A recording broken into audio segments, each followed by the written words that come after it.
DaBytch. And I'm going to talk about murder. My sister was beat to death by her boyfriend so severely that they had to have a closed casket. Now, funeral homes can do wonders to people. However, they couldn't do anything to make her halfway presentable because she was beaten so badly. So they had to have a closed casket. She left behind a 10-year-old son.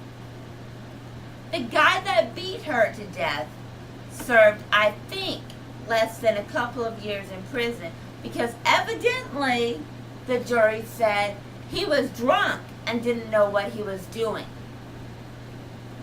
Whatever, he had been convicted before on abuse, okay? I mean, that should have been enough to put him away for life.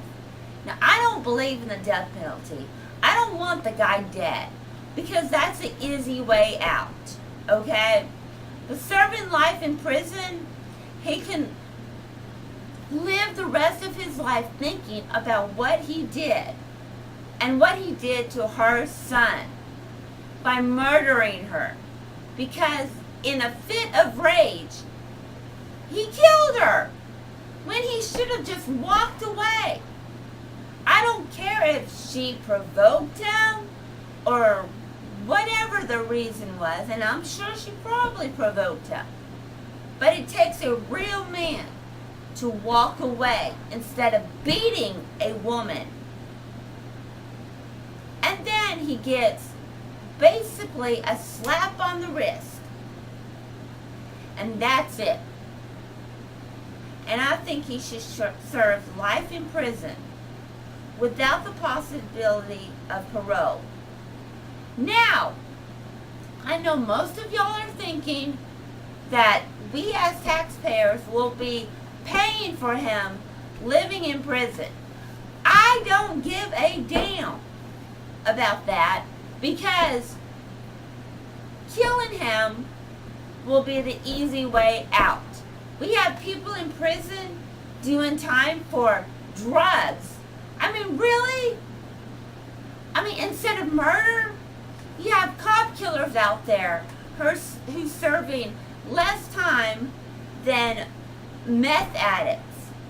And it just makes me so freaking mad. Because my nephew grew up without a mother.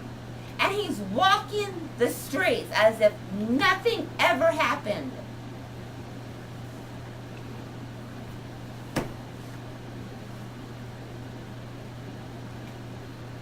And I'm the one who had to tell my mother that my sister was murdered. And let me tell you something. She wanted to blow that guy's brains out. And I am not kidding you. And I can't say I blame her.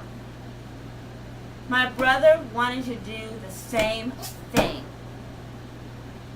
My nephew, on the other hand, he's kind of calm and I don't know. Anyway, I mean, this was my sister